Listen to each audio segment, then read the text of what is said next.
அண்மை செய்தியை பார்த்துக் கொண்டிருக்கிறோம்.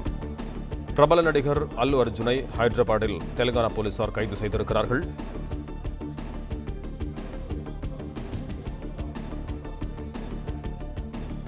ஹைதராபாத் சந்தியா தியேட்டரில் திரையிடப்பட்ட சிறப்பு காட்சிக்கு முன் அறிவிப்பு இல்லாமல் அல்லு அர்ஜுன் வந்ததால் கூட்ட நெரிசல் ஏற்பட்டது.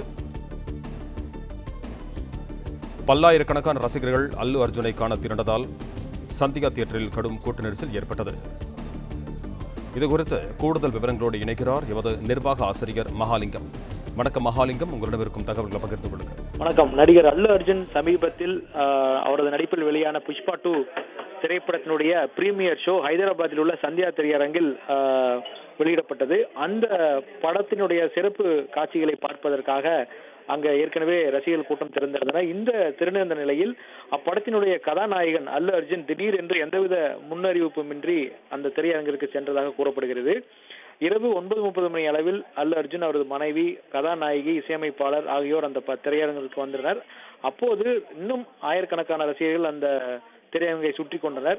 கடுமையாக கூட்ட நெரிசல் ஏற்பட்டது. ஏராளமானோர் இந்த கூட்ட நெரிசல் சிக்கி மயங்கி விழுந்தனர். இதில் சுமார் 39 வயது மதிக்கத்தக்க ரேவதி என்பவர் சிகிச்சை பலனின்றி உயிரிழந்தார். படுகாயமடைந்த அவரது மகனுக்கு மருத்துவமனையில் தீவிர சிகிச்சை பிரிவில் அனுமதிக்கப்பட்டு தொடர்ந்து சிகிச்சை என்பது வழங்கப்பட்டு வருகிறது.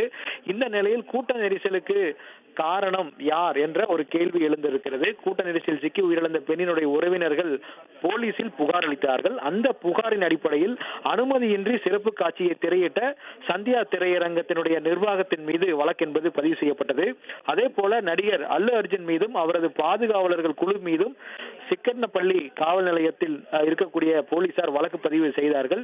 தெரிந்தே மரணத்தை விளைவிக்கும் குற்றத்தில் ஈடுபடுவது மற்றும் திட்டமிட்டு கொடும் காயத்தை ஏற்படுத்துவது ஆகிய இரு பிரிவுகளின் கீழ் முதல் தகவல் அறிக்கை பதிவு செய்யப்பட்டது.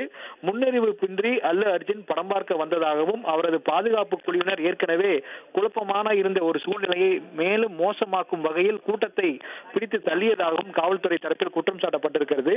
அல்லு அர்ஜுன் வருகையை முன்கூட்டியே அறிந்திருந்த போதும் திரையரங்க நிர்வாகம் போதிய பாதுகாப்பு வசதிகளை செய்யவில்லை என்றும் போலீசார் குற்றம் சாட்டியிருக்கிறார்கள். ஆனால் இந்த விவகாரத்தில் போலீசார் தங்களது தரப்பில் எந்தவித பாதுகாப்பு குறைபாடும் இல்லை என்ற ஒரு தகவலையும் கொடுத்திருக்கிறார்கள். இந்த நிலையில்தான் ஹைதராபாத்தில் உள்ள வீட்டிற்கு சென்ற போலீசார் அல்லு அர்ஜுனை அதிரடியாக கைது செய்து தற்பொழுது காவல் நிலையத்திற்கு அழைத்து வந்து விசாரணை மேற்கொண்டு வருகிறார்கள். இந்த சம்பவத்திற்கு காரணமான திரையரங்க உரிமையாளர் மற்றும் மேலாளரும் ஏற்கனவே கைது செய்யப்பட்டிருக்கிறார்கள். இதில் இன்னொரு மிக முக்கியமான விஷயம் என்னவென்றால், உயிரிழந்த பெண்ணின் குடும்பத்தினருக்கு 25 லட்சம் ரூபாய் இழப்பீடு தொகை வழங்கிய அல்லு அர்ஜுன் ரேவதி உயிரிழக்க காரணமாக இருந்த விவகாரத்தில் தன் மீது பதிவு செய்யப்பட்ட வழக்கை ரத்து செய்ய கோரி தெலுங்கானா உயர்நீதிமன்றத்தில் மனு ஒன்று தாக்கல் செய்திருந்தார். அந்த மனு மீதான விசாரணை என்பது தொடர்ந்து நடைபெற்று வருகிறது. இந்த நிலையில் இன்னொரு அரசியல் காரணமும் இவரது கைதுக்கு பின்னணியில் இருக்கலாம் என்ற தகவல் சொல்லப்பட்டிருக்கிறது. நடந்து முடிந்த ஆந்திர சட்டசபை தேர்தலில் அல்லு அர்ஜுனின் தனது நண்பரும் ஒய்எஸ்ஆர் கட்சி வேட்பாளருமான நந்தியாலா தொகுதியில் போட்டியிட்ட ஒய்எஸ்ஆர் காங்கிரஸ் வேட்பாளர் ரவீந்திர கிஷோர் ரெட்டிக்கு இவருக்கு ஆதரவாக வாக்கு சேகரித்தார். ஆனால் இவர் ஒய்எஸ்ஆர் கட்சிக்கு ஆதரவாக இருப்பதாக சர்ச்சை கிளம்பியது. இந்த நிலையில் ஆளும் அரசாக இருக்கக்கூடிய தெலுங்கு தேசம் கட்சியை பழிவாங்கும் விதமாக அல்லு அர்ஜுன் கைது செய்யப்பட்டிருக்கலாம் என்று ரசிகர்கள் விமர்சனம் செய்து வருகிறார்கள். இன்னொரு மிக முக்கியமான காரணமும் சொல்லப்பட்டிருக்கிறது. அது என்னவென்றால், கடந்த வெற்றி விழாவில், இந்த படத்தினுடைய புஷ்பாவினுடைய வெற்றி விழாவில் தெலுங்கானா முதலமைச்சர் ரேவந்த் ரெட்டி பங்கேற்றார். அந்த விழாவில் சிறப்பு விருந்தினராக முதலமைச்சர் பங்கேற்ற போது ரேவந்த் ரெட்டிக்கு நன்றி தெரிவிக்கவில்லை என்ற ஒரு புகாரும் அல்லு அர்ஜுன் மீது சமூக வலைதளங்களில் முன்வைக்கப்பட்டது. எனவே இந்த இரண்டு விஷயம், ஒரு பக்கம் ஒய்எஸ்ஆர் காங்கிரஸ் வேட்பாளருக்கு ஆதரவாக பிரச்சாரம் செய்தது, இன்னொரு பக்கம் வெற்றி விழாவில் கலந்து கொண்ட முதலமைச்சருக்கு நன்றி தெரிவிக்கவில்லை என்ற ஒரு புகாரும் இருக்கிறது. இந்த இரண்டு காரணங்களால் இவர் கைது வரைக்கும் இந்த விவகாரம் சென்றிருக்கிறது என்று அவரது ரசிகர்கள் சமூக வலைதளங்களில் குற்றம் சாட்டியிருக்கிறார்கள். இதில் இரண்டு பிரிவுகளுமே ஜாமீனில் வெளியிட முடியாத ஒரு பிரிவு என்பதால் இவரை கைது செய்து சிறையில் அடைக்கக்கூடிய வாய்ப்பு அதிகமாக இருக்கிறது.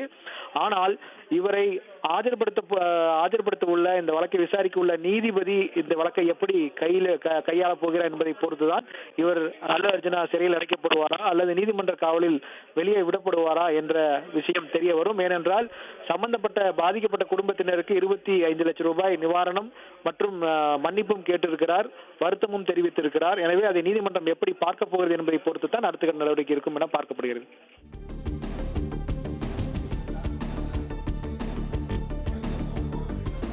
நன்றி மகாலிங்கம், உங்க தகவல்களுக்கு.